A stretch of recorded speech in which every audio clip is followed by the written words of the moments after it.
হঠাৎ ফেসবুকে video post করে অভিনেতা ফারহান আহমেদ জোভানের দুঃখ প্রকাশ। ভিডিও বার্তার পোস্টে তিনি লিখেছেন, আমি দুঃখিত।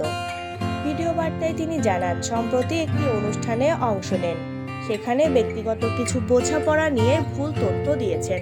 এজন্য তিনি আন্তরিকভাবে দুঃখিত। কোনো ব্যক্তিগত প্রসঙ্গে সেটি উল্লেখ না করলেও তিনি কয়েকদিন আগে প্রেম নিয়ে একটি পডকাস্টে মুখ খুলেছিলেন।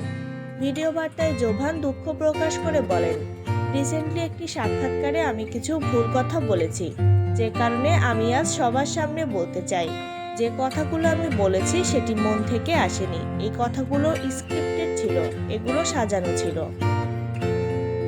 এ সময় জোভানের পাশেই বসেছিলেন তার স্ত্রী। ভিডিওতে কেন স্ত্রীকে নিয়ে হাজির হয়েছেন সেটিও জানাননি। তিনি ভিডিও বার্তায় বলতে থাকেন, আমি সেদিন অনুষ্ঠানে যা বলেছি সেগুলো শিখিয়ে দেওয়া হয়েছিল। এ সময় চিঠি সামনে এনে সেটি দেখে পড়তে থাকেন এই অভিনেতা। আমি আসলে অনুষ্ঠানে একটু বেশিই বলে ফেলেছি, এগুলো বলা আমার ঠিক হয়নি। কথাগুলো বলেই পেছনে স্ত্রীর দিকে তাকান। স্ত্রী তার কথায় সায় দিলেও পরে দুজনেই হাসতে থাকেন।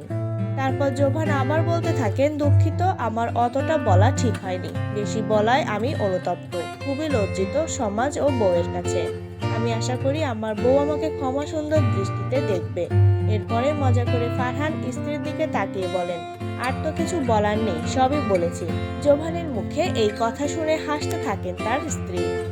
কিছুদিন আগে এক পডকাস্টে অংশ নিয়ে জোভান বলেছিলেন, সম্পর্ক সময় খুব বেশি ছিল না, কিন্তু শেষ হয়ে যাওয়ার পর নিজেকে সামলাতে কষ্ট হচ্ছিল। এমনও হয়েছে মাঝ রাস্তায় দাঁড়িয়ে শিশুর মতো কেঁদেছি।